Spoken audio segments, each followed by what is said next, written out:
Hello, everybody. It is Wednesday. It is March the 5th, and we are live. And I tell you, we have got such a great show for you. Let's see who's in the house. We've got Ray Abbott coming in. We've got Angela coming in. Hello, thank you for having me. You're so polite, Angela. People are coming in from all over the world, and I'm not surprised. Oh, we've got Natalie coming in from the US.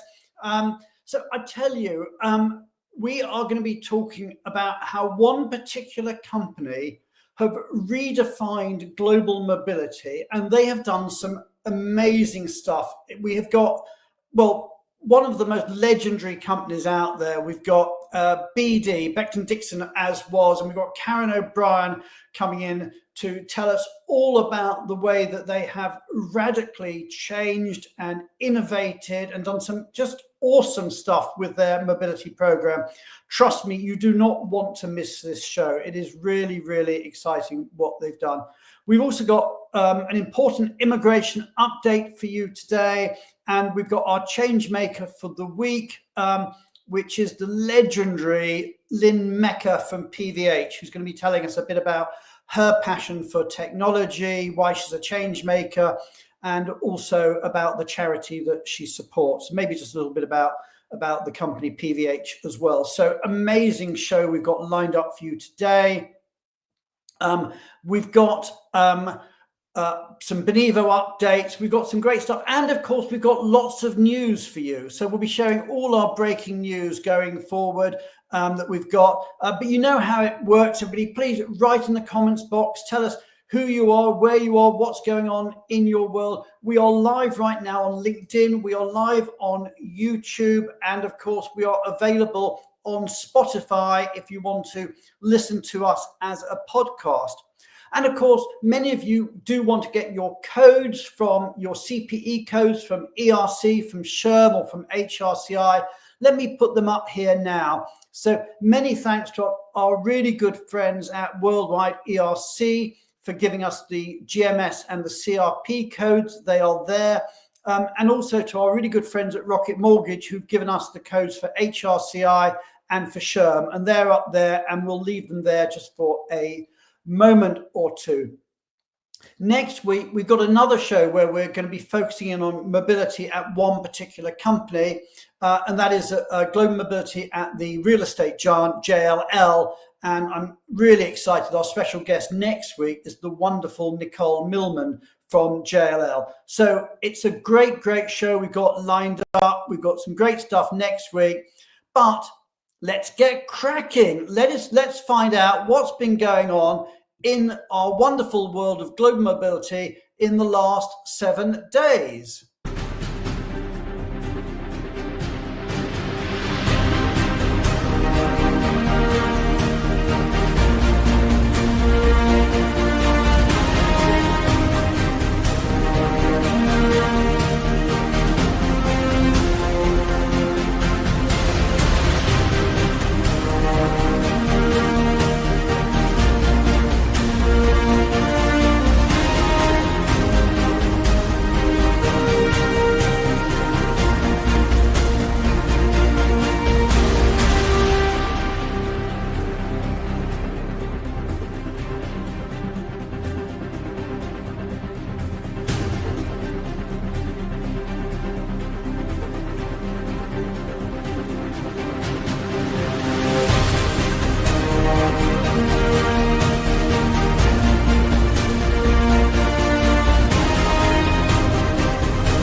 So there we have it. All wonderful news. So many congratulations to everyone who's been promoted. Many congratulations to everyone who's got a new job. And of course, if you're looking for a job, there's loads and loads of jobs out there. So, please do let us know if there's any job that is of interest to you. But more importantly, if you've got a job opening that you want to share with the world, or you've got a bit of news that you want to share with the world, maybe you've been promoted, or you've got a new job, then let us know, and we'll do whatever we can to do that. One thing in terms of breaking news I should mention is that next week it's daylight saving time for those of you in the US. I think Europe is about a week or 2 weeks after that. So this show sticks with European time. So next week, the time of the show will be 1 hour different for everybody in the US. But if you've got a calendar invite, the calendar invite should be correct, because that's how these things work. Anyway, we're now going to move on to talk about immigration. Unfortunately, Julie Onslow Cole cannot be with us today, but we do have with us the wonderful Schweb McQuett, no stranger to the show, who's going to be giving us this week's update on what's been going on in immigration around the world. So everybody, you know how it works.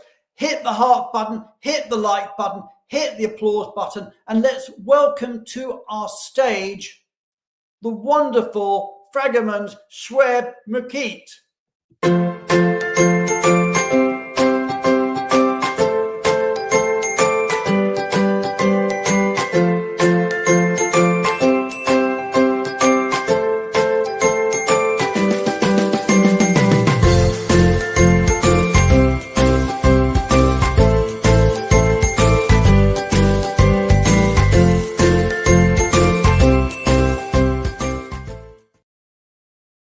Hey Schweb, how are you doing?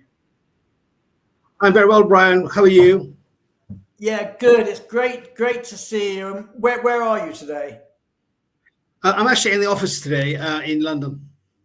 Cool. Okay. So what are you going to talk to us about today? Give us this week's immigration update. Well, three general things, Brian. The first, of course, is the expansion of the United Kingdom's electronic travel authorization scheme. ETA.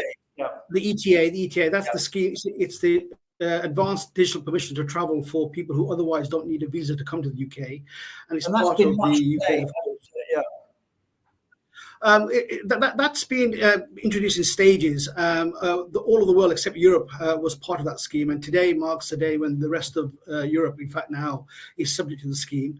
And it's a scheme, in fact, designed to make sure that the UK government has all the information about anybody who travels to the UK. Normally, people apply for a visa. If they don't apply for a visa, they have to apply for an ETA. And today, people from European countries can apply for one, and they will. Yeah. So this is a bit like the US ESTA program, for those who don't know. Exactly right. It's exactly the same. Yes, it is, and also like the Canadian ETA scheme as well. And there's also the namesake in New Zealand as well and Australia. So this is part of the broader kind of landscape of global mobility, where governments are, capturing every potential cohort that come into their countries. And so this is a big day. European nationals from today can apply for an ETA, and that will be needed if they want to come to the UK from the 2nd of April. Good timing. Today's the day it's all happening. So that's the first headline kind of news I want to highlight. The second two stories relate to the broader kind of geopolitical picture that we're seeing. We're seeing a lot of changes around the world. We're seeing a lot of differences of change of alliances. We certainly are, aren't we? Absolutely.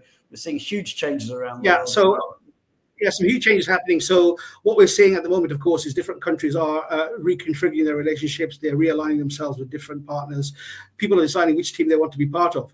And the other two points I want to talk about are, first of all, the potential expansion of the UK Youth Mobility Scheme with the European Union. Now, the Youth Mobility Scheme, of course, is a scheme that exists between the UK and currently 13 other countries. It's a scheme whereby if you're a youth between 18 and 30 or 18 and 35, if you're from Australia, New Zealand, or Canada, you can come here for 2 years, you can work, you can study, you don't need a sponsor. And of course, it's a big topic at the moment because as part of the UK's attempt to reset its relationship with the European Union, the European Union, of course, has said this particular scheme is one of the areas in which there has to be some sort of agreement. The difficulty, of course, is the European Union don't want quotas. They want certain access to studies and universities for Europeans coming here. And the UK has historically been reticent, if I may put it that way, and in terms of agreeing to that particular arrangement, because of course of Brexit, they have seen it as being synonymous potentially. I'm getting the feeling that geopolitically, and we're going to come on to this in a later show, but geopolitically, we may be past the high watermark of Brexit. That all the talk now, whether it's because of what's going on with Ukraine or whether it's what's going on with mobility, is about softening relationships and becoming a little bit less brittle with Europe, so I do wonder to what extent we have now passed the high watermark and maybe saner heads are coming through. Well, exactly right. I mean, the point is the UK, the imperative of building a relationship with Europe is that much more heightened and acute. People, as you say, have passed the point of being particularly anxious about the Brexit debate. The government, of course, is being slightly more kind of what I would say circumspect. But of course, what we're saying is that the government has now, we hear, potentially offered the EU a debate. It is now entering into the arena, and therefore there is an important space to watch. And as you have alluded to, the background of what's happening in the world is perhaps accelerating the need for those kind of relationships to be built. And we are hoping that the Youth Mobility Scheme will be expanded to a wider group of countries, including the EU. So those are two connected EU stories, the expansion of the EPA to European countries and a potential blossoming of a new relationship between the UK and European countries. Connected to that, of course, is this other story about the resumption of trade negotiations between the UK and India. That, of course, is a negotiation that started under the previous Conservative government. It was stalled for various reasons, including, in fact, the obstacles of what kind of visa arrangements and deals could be made between the two countries. But just like in the context of Brexit, I think we've now got to the point where the need for a relationship in the context of the geopolitical landscape is that much more different, that there may be a much more enthusiasm for both sides to accelerate a deal. India, of course, is one of the largest populations in the world. UK already has a huge number of Indians coming in, both as students and as workers.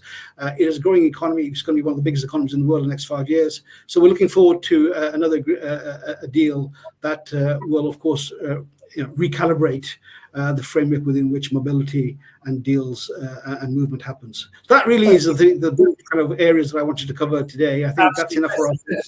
Exactly. Thank you very much. We're going to move on now, but I mean, it is interesting, and I know this is something that Julia's referred to on previous shows, and we're going to get back to, is that what is happening now is that the world is beginning to realign, and we are seeing new alliances, and this, trade agreement, whether it happens or not, is showing the direction of travel, and we've been seeing them in other, between the EU and some countries in Latin America, for example. So, we're seeing other things happening as well as the world is realigning. Anyway, we're now going to move on. We're going to be talking to our change maker, and I'm really excited. We have backstage Lynn Mecca from PVH, who's our change maker of the week. So everybody, you know how it works. Please, a big thank you to Schweb and a big welcome to Lynn. And you do it in the time-honored fashion of hitting the heart button, hitting the like button, and hitting the applause button. Thank you to Schweb, and welcome to our stage, Lynn Mecca.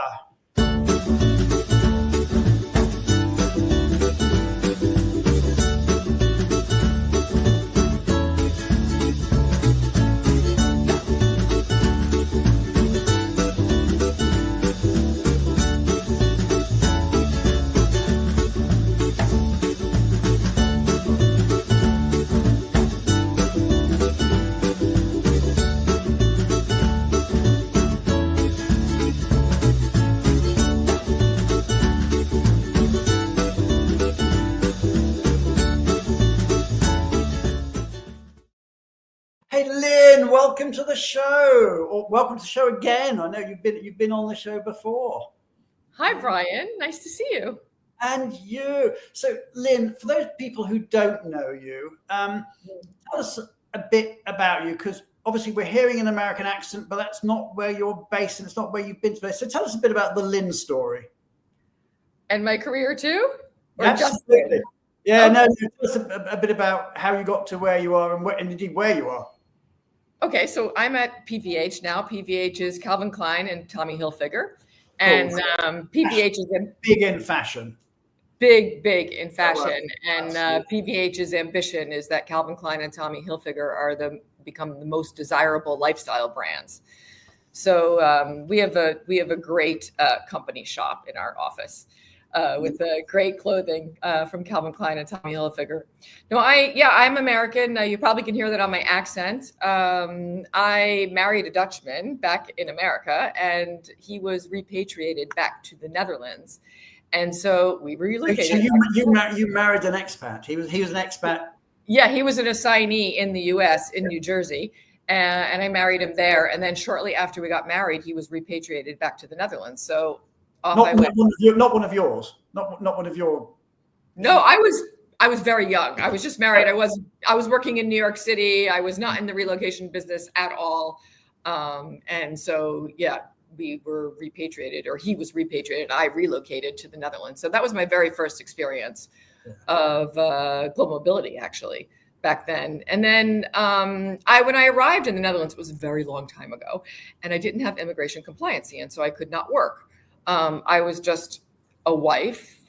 I was a stay-at-home wife with absolutely nothing to do. I couldn't work. I didn't speak the language, nothing. So so I got pregnant, and I had 3 kids in 3 years before I turned 30 years old. I was very busy making babies and being a stay-at-home mom. And I was doing actually a lot of volunteer work. And back in that day, there was also, I'm really aging myself here, there was no internet. So, how did we learn about where the best food stores were to find the best, American foods, or where you could find English language books, or all these things. So I would go to, toddler group, and I'd meet up with all the, English speaking, or, not necessarily Americans or English people, but English speaking groups. And we would share information. And I was doing a lot of volunteer work like that. And then I got, approached by a DSP to come work at a DSP. And so I became a DSP consultant. My kids got a little bit older. I went to work when they were in school, and I became a DSP consultant. I was on the ground, and they did everything from soup to nuts. They were doing immigration to home searches. I was doing everything. That's when I learned actually about the business, when I was on the ground. Then you moved from the supplier side, the DSP side, to in-house, and you've been with some pretty major companies in your career, haven't you? Yeah, for sure. And then I was approached actually to become HR relocation advisor at Unilever for just 1 year. They asked me to come for just 1 year, and I'm like, all right, let's give it a try. But then that turned into me becoming a global mobility advisor. But at that time, I was all alone. I was working at Unilever, and I was all alone in the office in the Netherlands, because the global mobility team was actually in the UK. So I was like an OG remote worker at that time. Everybody was in the UK, and I was sitting by myself in the Netherlands, which was a really, really interesting time. And I took courses to constantly upskill myself and learn about tax and learn about everything there is to be about global mobility. I mean, it would have been great if this show was happening back then. And I managed, I did hundreds and hundreds of moves into Europe, and did large group moves, smaller group moves, you name it, all kinds of moves. And then they asked me to go to Singapore on a short-term assignment. I went to Singapore. They were doing a transformation there, and they needed somebody on the ground to help out. So I went to Singapore, had an amazing experience, had the time of my life. I went alone as a female. I left my husband and kids at home, left the cat at home. We've got to get you back on the show at some point to talk about this in more depth, because I need to move the conversation on, but there's there's so much here to talk about. But what I do want to know about is, you're a change maker, and we're really grateful for you to be a change maker. What is it that you get out of it? What's in it for you for being a change maker? Well, the community is the first thing. It's a great community. It's a great sounding board to learn from each other, to help each other. It's a great community. That's one thing. And also I love tech, and I love tech because I'm so passionate about employee experience, and the tech enables me to spend more time on employee experience. And I am also employee experience. Like, I am also an employee, and my team are also employees. So all these things that are all these developments that make our lives easier are just like fabulous. Yeah. I mean, well, I think about it. We're together on that. I mean, I just love tech. I mean, I see all the stuff that Benivo is doing all the time, and especially the stuff that's coming out now on AI, and it just blows my mind all the time. But Lynn, I mean, obviously, as part of being a change maker, we want to encourage as many people as possible to join the Changemaker Network. We support a charity of each person's choice, and I know the charity that you've chosen is very meaningful and personal to you. So tell us a bit about your charity and why you chose it. Well, I chose the American Cancer Society. They do fabulous work, and the research that they do, the cancer prevention, detection, they do work on treatments and helplines, and they help transportation of people to and from their chemo treatments or whatever. They work on early detection. They're like an amazing organization. I chose that organization because a lot of my family members have died of cancer. In fact, when I was very young, when I was pregnant, my mother died of cancer. And then only a few years later, my father died, and my brothers passed away. Like, I've got so many family members that died before they even turned 60 years old. So it's a very emotional subject for me. But when I turn 60, I'm going to have a big party. Okay. Well, I look forward to the invite in many years to come. So, but thank you so much for that, and we are so pleased that we are supporting your charity, and we're helping. I'm very grateful. I'm very grateful for your support. Thank you. And if anybody out there, as I said, would like to be a change maker, do reach out to us. We're going to move on now. We're bringing on Pankaj Bhatia from Benivo, who's going to be giving us a minute or two update about what's going on in Benivo land. So everybody, as we say goodbye to Lynn, and Lynn, we will get you back. That is if you can do it, we would love to have you back another time to talk more about your amazing career. So everybody, hit the heart button, hit the like button, hit the applause button. A big thank you to Lynn Mecca, and welcome to our stage, the wonderful Pankaj Bhatia.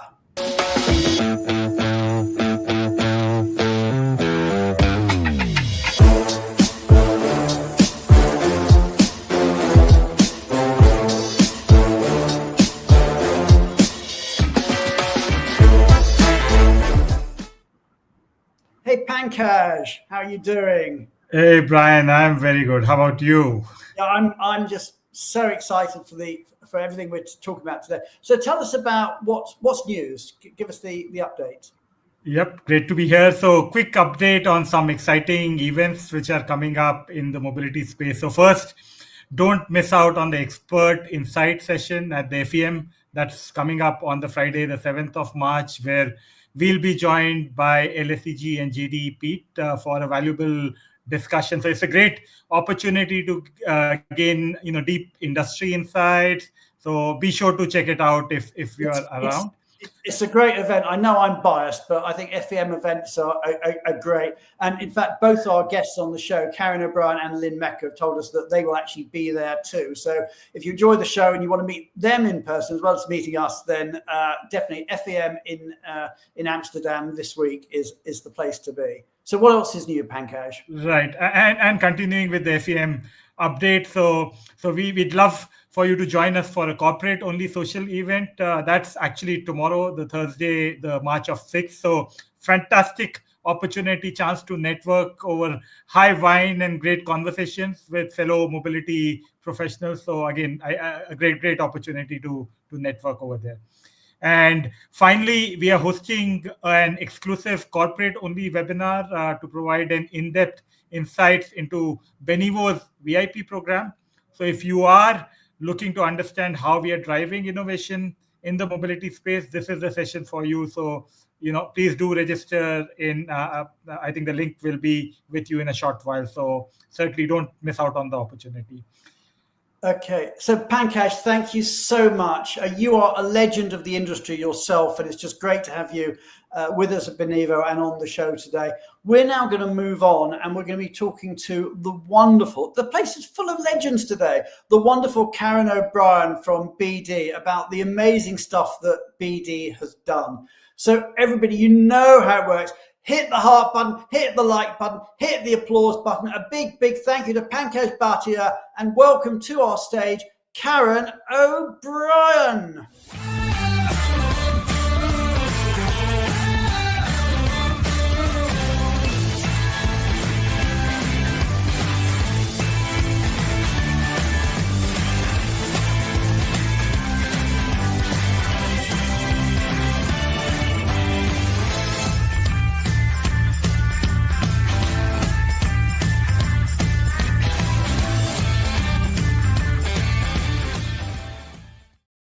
Hey, Karen, welcome to the show.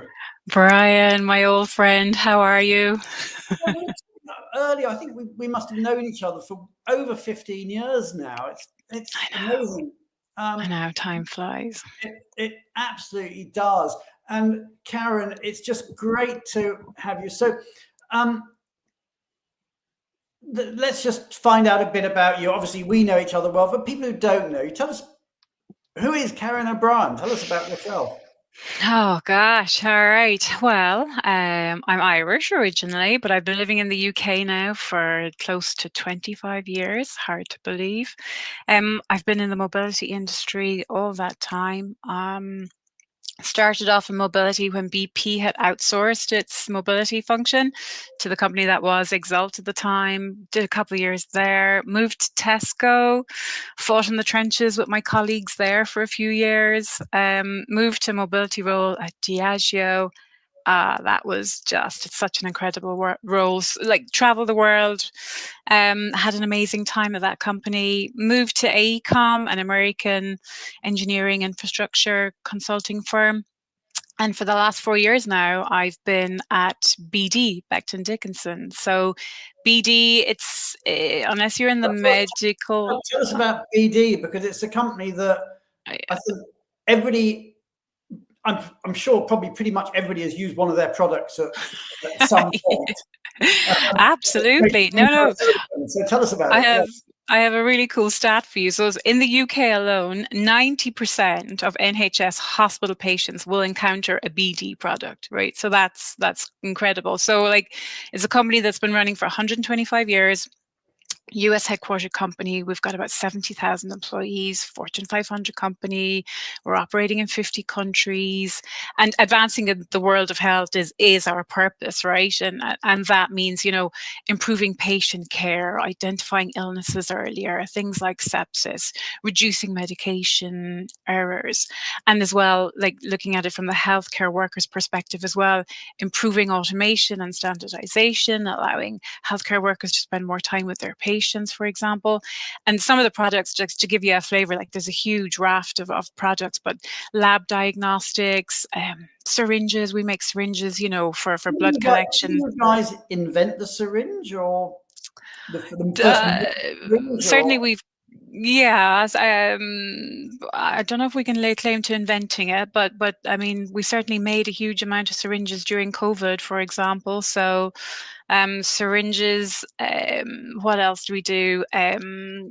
Blood clotting products, surgery products, medication dispensing systems. So like, it's a huge suite of med tech and medical devices.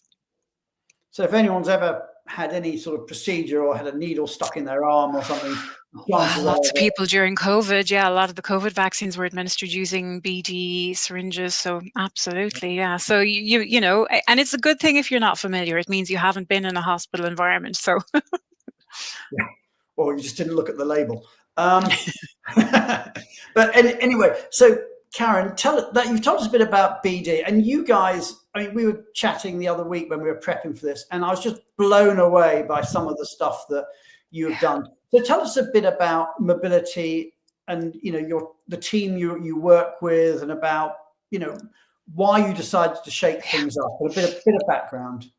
Yeah, absolutely. So we've And got I should say, by the way, to the audience, if you've got questions for Karen as we go through, and you're going to hear some pretty radical stuff as we go through, if you've got any questions, put them in the comments and we'll try and take absolutely. questions. Oh yeah. Would love that. So I mean, obviously we're the best mobility team in the world. That goes without saying. We've got a great mobility team. Through it, yeah. We've got a great team. There we go. I know. And actually, that was from a meeting in Texas. And actually, some of our partners, our Relo partners and our tax partners are in that photo as well.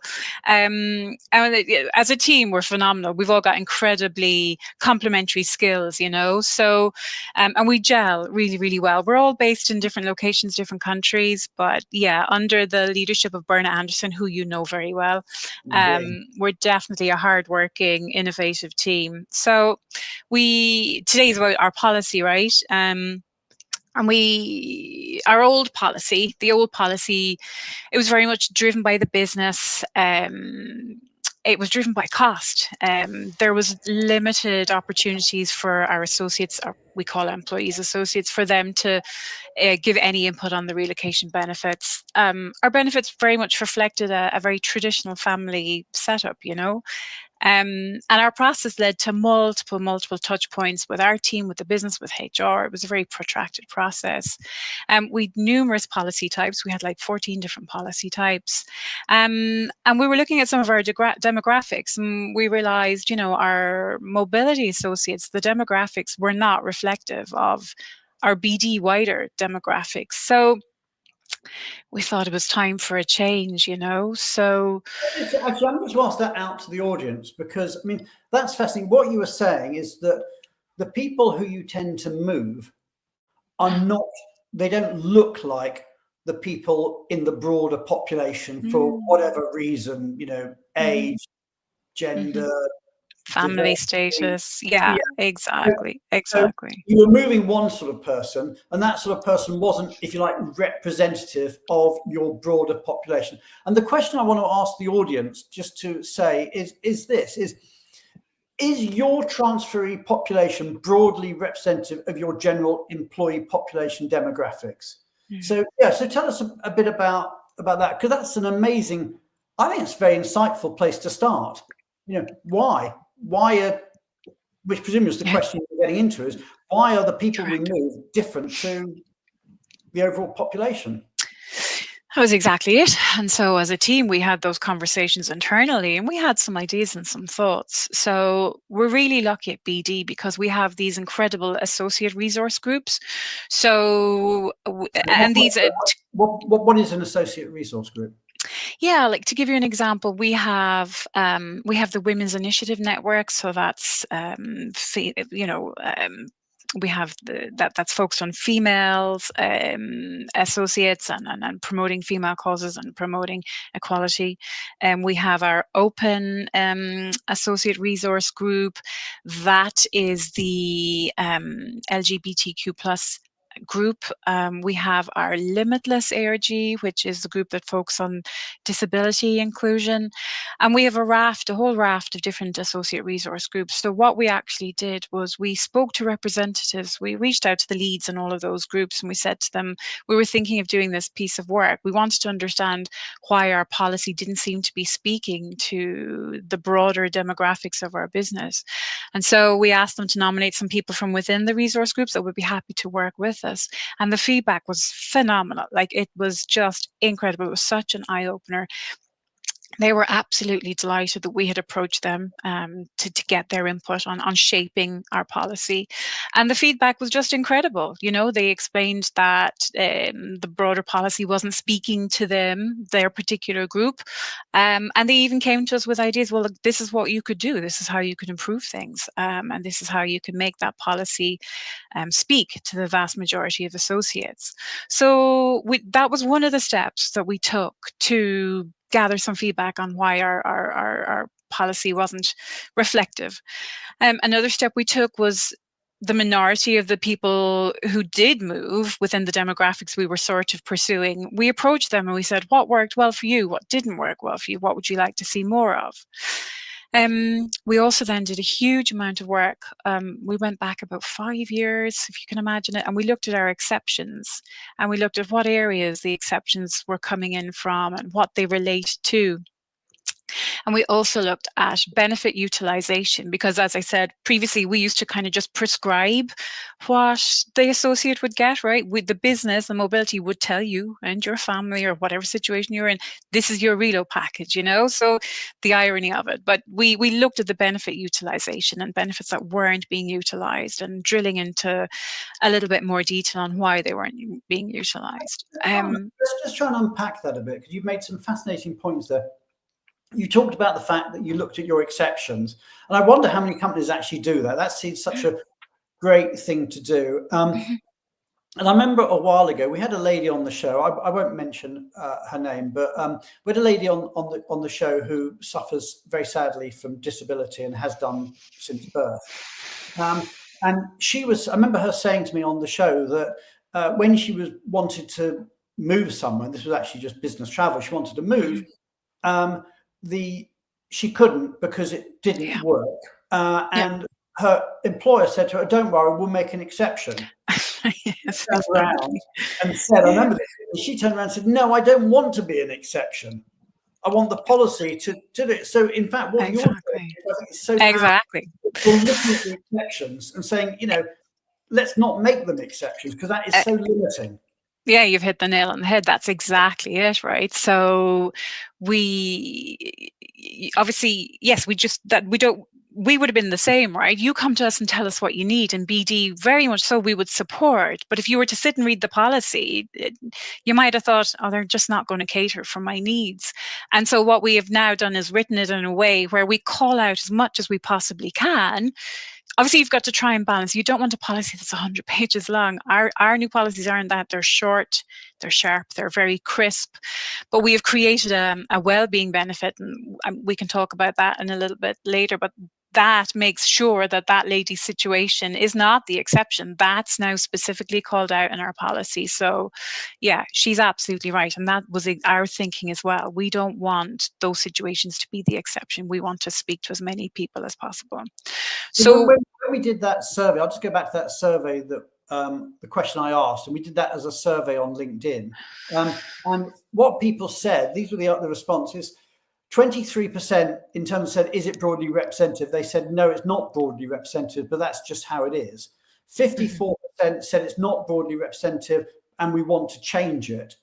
Yeah. Only 15% said that their transferee or assignee population was broadly representative of their general employees. So, and then there was a further, whatever it was, 8% that said that they didn't have the data. But so what we're talking about is that for most companies, the vast majority of companies are saying that their transferees are not the same as their general population. But what is different about you is that you've actually made the decision that you want to do something about it. And that's why I find so refreshing and so innovative. That's what we think too. Absolutely. No, we did. And, as part of the research into the policy creation, I mean, this wasn't a process. This didn't take a week. I mean, this was months and months of work. Me, my colleagues, Jill, Mauricio, Berna, our team, Paula, Evelina, Brian, Christy Shane, we were doing benchmark surveys, researching industry trends. We were doing all the networking. And at the same time, we also went out to the business, all our business leads, and we went out to our HR leads in the different regions. And that's where the feedback then started getting really interesting, because obviously different functions will have better budgets than others, and different regions will have different requirements. So we still needed a policy that would give the business the structured sort of flexibility that they were looking for. So, I mean, we ended up with a sort of we knew we needed to focus on our associates' experience. We wanted the feedback from the associates and the associate resource groups was loud and clear. They want to be the decision maker. They want to be the ones that decide what well-being means to them and what a relocation package needs to look like. And we needed to provide those enhanced benefits, really, that better reflected our BD values and also reflected our diverse workforce. That's all well and good, but the business needs. Oh, yes, go ahead. let's fast forward then. So what did you do about it? I mean, we understand. I think we understand the problem, but it's easier said than done. So how did you get to, and what was the solution? Yeah. So I guess the solution was, while we were deciding on our solution, there was also a big pivot at the company towards internal mobility. Now, that does not necessarily mean international internal mobility, but there was a real shift to focus on, hiring internal people for internal roles. And one of our biggest stumbling blocks as a mobility function had been the lack of an option for our early career associates. Our old policy was like a reasonably generous sort of, you must give relocation or the relo doesn't happen. And of course, businesses would often say, well, I can't afford that for an early career move. So it just didn't happen. So the timing couldn't have been better. It was very serendipitous. So we were able to say to the business, look, not only are we going to approach broadening our workforce, but actually what we're also going to do is give you a solution so that we can better enhance our internal mobility options for the early career associates. Because again, looking at the data, so important when you're doing this. We looked at top reason for voluntary terminations in that career group, and that's because career interest isn't offered. So how better, can you offer career interest, relocations, global experience. So we've created a pathway for the early career associates, and we've done that we looked at all the feedback, and we looked at what do you need? What do you need? What's your immediate relocation requirement, right? In that initial month, we had originally had a care set of benefits, core set, I beg your pardon, of benefits, which included things like shipping, and that's just not going to work for the early career associates. They don't have the money. So we have now got a suite of care provisions, and it's like the duty of care element is met, if you like. We steer away from referring to that within our policy, but it definitely addresses all your immediate relocation needs. And we've created 3 mobility profiles: early career, mid-career, and executive, right? So the 3 groups all have the same suite of care provision. That's it. Their immediate needs are met. And it's a pathway now for the early career associates. You've got early career. So they're the sort of the people who are going out there for just experience. Yeah, they're early career. They're, the more junior job groups, if you like. These are for one-way moves. Obviously, I should state that this doesn't relate to assignments, any of this discussion, because we don't have a lot of assignments at BD. We've always been very much a company that does one-way moves. And that's a win-win for everybody, right, in terms of cost, particularly for the business. So we call it global experience. So that's the actual proper name for the policy for the people that fall within those early career job groups. Global experience. And then you've got talent mobility, haven't you? That's like your mid-tier. That's the mid group. Yeah. So, I mean, some of those people will be, function leads on that. That's not to sort of diminish the ability of anybody in those job groups at all. Those people have that suite of care benefits, and they now get to select 8 flex choices. They log onto the system. They get sent a copy of the policy first. They log on to the RMC system and they select which 8 benefits they want to choose from. Done. So they're in the driving seat. What could they be? What would be within those 8? Pet shipment, household goods shipment. If you don't want household goods shipment, you can select an allowance instead. Temp living increases. We give everybody 30 days. That's in the care provision, because you definitely need that sort of temp living piece, no matter what your job group. But yeah, increments to the temp living. Transportation, commuting costs.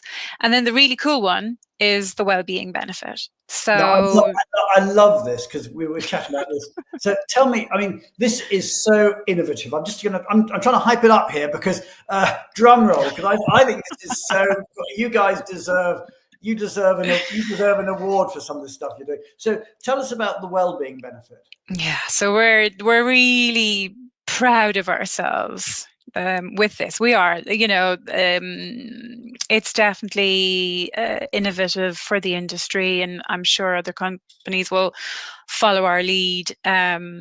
So what it is, it's the well-being benefit, and the associate can select it as a flex choice, and it's capped at a certain value. So it's a sum of. It's got a monetary. We won't say what it is, but it's got a monetary value. It has a monetary value. Yeah. It can't be taken in cash. No, it can't. We do still within the policy have like a miscellaneous expense allowance that can be taken as cash, but that's quite a small amount of money. And so what we've said to the associates, we've given them some examples. We've said, we're not going to tell you what well-being means to you, because what matters to me, Brian, is going to be very different to what matters to you, right, when you're relocating. And so if you're single, you can decide for yourself. If you're in a relationship, the well-being can be related to your partner. If you have children, it can be relating to them. And we've given them a list of examples, but we're making it very clear to them, this is just a list of examples. If you have something that will improve your well-being or your family's well-being linked to the relocation, come to us and we'll let you know if that's possible. But some of the examples we've given in the published policy are things like, flights for grandparents, flights for best friends. We're not telling you who your nearest and dearest ought to be. You can tell us who you want to claim those flights, right? So, I think that's pretty cool. So we're not specifically limiting it to any sort of immediate family. It could be doggy daycare fees while you're on the familiarization trip, or it could be specialist pension advice that you might need, depending on where you are in your career. It could be life coaching. It could be mental health assessments. It could be counseling. It could be specialist tuition advice. It can also be for specialist immigration advice. So, maybe you're the parents of a surrogate born child. So, it's to help address all of that. You can use it to make adaptations to your house if perhaps someone in the family is a wheelchair user. So it allows the associate to tell us what matters to them, and give them a lot more autonomy as well. And is this at all three levels? Well, the global experience, the early career people don't get this option, unfortunately, again, because we had to give the business a cost-efficient option. So it's for the mid-career and the executives. Yeah. We've got a couple of questions that are coming in. Let me just see if I can take those. So there's one here from, they're not coming from my screen for some reason. There's one here from Sarah Flores. So Sarah says, if all levels have the same list of benefits, why do you divide the groups? And I think the answer we said is they don't all have the same level. They don't, no. They all have the same care provision. Yeah. Yeah. Then there's enhancements for the talent mobility people get a certain number of flex choice, and then the strategic deployment people get a certain number of flex choices. Yeah. And another question that's come in from Tara Hagan. She's asked or said, it's really interesting to hear all of the flexibility to meet your employees where they are. So, yeah, I mean, she's interested to hear about all that flexibility. Yeah. So in terms of how we deliver the flexibility, is it? I mean, I can talk to that anyway. Yeah. How do you, because obviously the other side of flexibility is complexity. So yes, exactly. Yeah. So yeah, and that's actually a good segue into the point about how we're costing all of this. So yes, we want to give the associates the flexibility, but we obviously need to give the business some idea, some structure around that flexibility, right? Otherwise it becomes a free-for-all. And so what we did when we were creating this, we did a huge amount of work on cost analysis and cost variations and different scenarios. And what we've come up with for the business is a range of cost for each mobility profile. So the business knows that if it's talent mobility, it will be between, two values. If the business is really under pressure in terms of cost and they need specifics, we can still do them a bespoke cost estimate. For the strategic deployment, we will always do a bespoke cost estimate, because for those associates, we do a needs assessment with the individual. And so we work with them to understand the sort of package they need, and we give the business a much better idea of what the cost will be. So in that way, we're giving structure around the flexibility. We're also allowing, as I said earlier, the feedback from the regions and the business leads you're never going to keep everybody happy. But again, with the structured flexibility, there is still room within the policy for the business to apply some additional benefits. So very common in some of our locations to provide housing and education support just as standard. It's the local benchmark. And indeed, that is still an option within the policy for people moving to those locations. So the business still has the ability to add that as a care provision for those locations. So that's how we've given some of the structure to that flexibility. Okay, a couple more questions have come in. From Nicole Millman, actually. The wonderful Nicole is actually going to be our guest next week. So she starts off by saying, everybody knows, Nicole, you're a legend. You're another legend. Nicole says she loves the well-being benefit and what's not to love. But then she goes on to ask the question this: are you focusing on career level versus rational for... Does she mean rational? Is that a typo? Career level versus rational for the move in terms of the policy provisions you provide. I think what she's saying is that the rationale for the move. Is it career level driven as the rationale?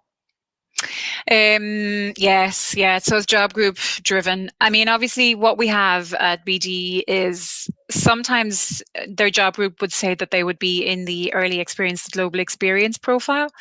But in some locations, in some of the smaller regions, that role might actually be more of a talent mobility role. And so the business has the opportunity to upgrade the associate into the next policy if they felt that was applicable. And again, it might be a talent mobility. They might be in the talent mobility by their job group. But if the role that they're going into merits maybe, maybe it's considered strategic deployment for that region, that it can then be upgraded. So we do that sort of careful consideration with the business in those cases where they might not fit completely comfortably in one profile. Cool. Another question that's come, and this is from Trish McDonald, who is with Westinghouse, if memory serves me correctly. And Trish says, for the well-being benefits, are you providing the resources as well, or is it just the monetary benefit? I mean, how does it work? Great question. Can people choose their own provider for these benefits? Yep. So yeah, absolutely. How does it work?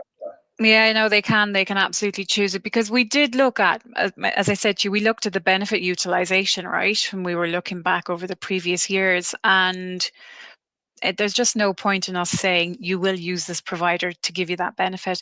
So no, they can use whichever provider they want themselves, and then they just seek the reimbursement via our RMC. So if I decide, for the sake of argument, I'm trying to think of an example. Let's say I'm moving from Manhattan to Houston. Okay. Mm-hmm. Now in Manhattan, I didn't have a car. I'm moving to Houston. I can't get by without a car. I need to learn to drive. So I want driving lessons. Could I come back to you and say, can you give me driving lessons, please? And yes, I would find the company that you would find the drive. Yeah. Yeah, and you would just submit your expense. You'd submit the receipts. You'd be reimbursed via the RMC for that. Absolutely. Yeah. And you would then be checking it out to make sure it's not just me saying, oh, well. Yeah, well, this is, it's well and good for us having this lovely flexible benefit, but it's our RMC that has to do all that hard work, unfortunately. So shout out to Bristol there. They're doing that for us. They're looking at, okay, does this seem reasonable? Is it linked to the relo? And they will come back to us if they've got any queries themselves. But yeah, they're doing the hard work there. Okay, and another question that's come in. We're getting some great questions today, I must say. This is from Ali. He says, great benefit. Is there a certain time limit to use the wellbeing provision? That's an excellent question, because we did a lot. We spent a lot of time thinking about this as well. We don't force the associate to select, the 8 flex choices. They don't have to select that before they depart or before they arrive, but they need to have made their selection within 12 months. And we haven't given them a sort of a deadline on when they, if they select the wellbeing benefit, I think we would be following up with them within a 12-month period to see, have they claimed it all? Is there any more to come?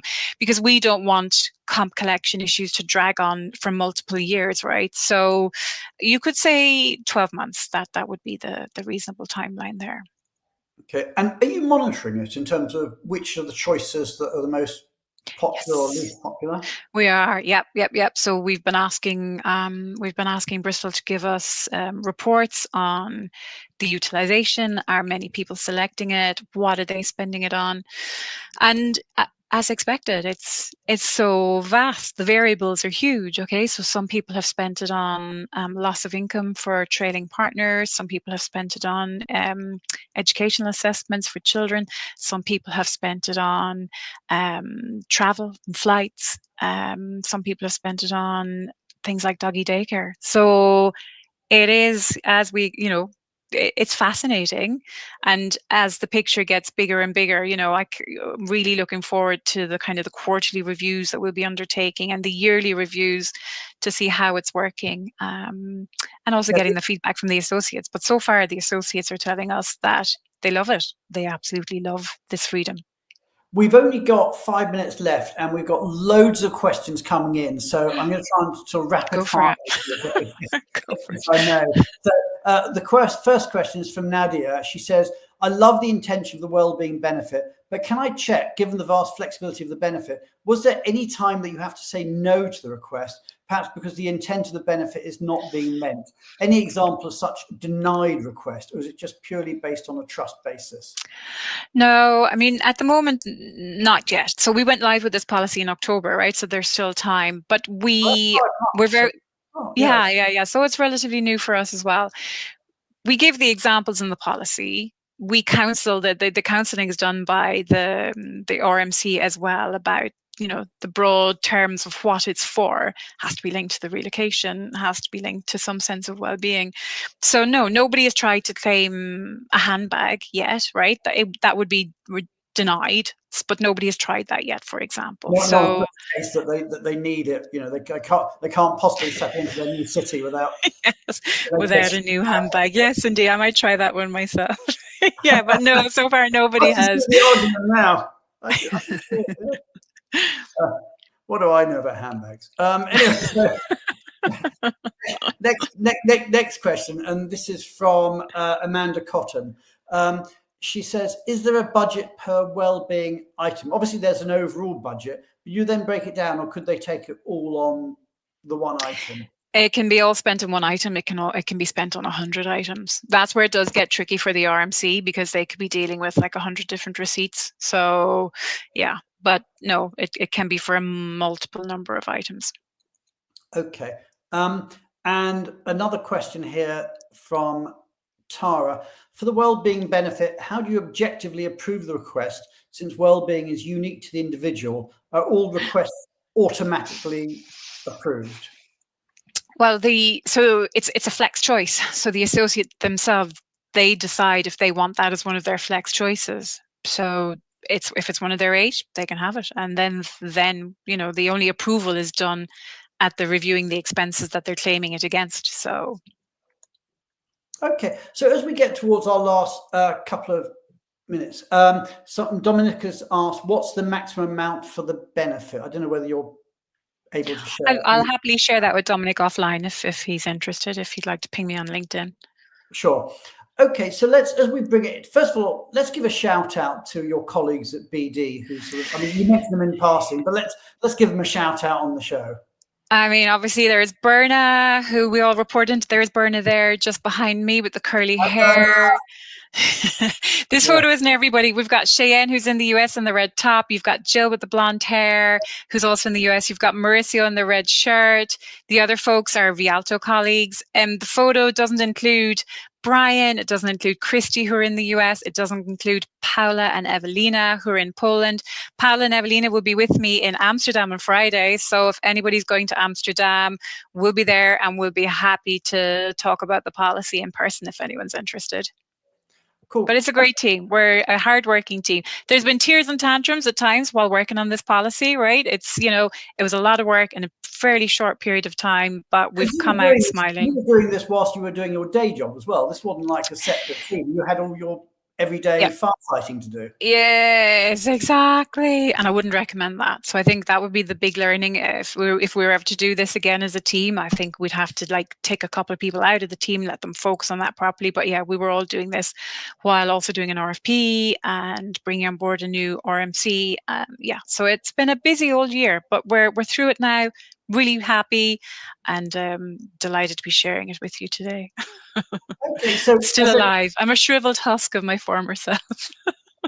it's been absolutely awesome to hear you. Let me just bring on our other guests. So we had Lynn from PVH, who was our change maker. We had Schweb from Fragment, who gave us our immigration update. We had Pankaj, who gave us our Benivo update. And of course, last but never least, we had our wonderful producer, Tally.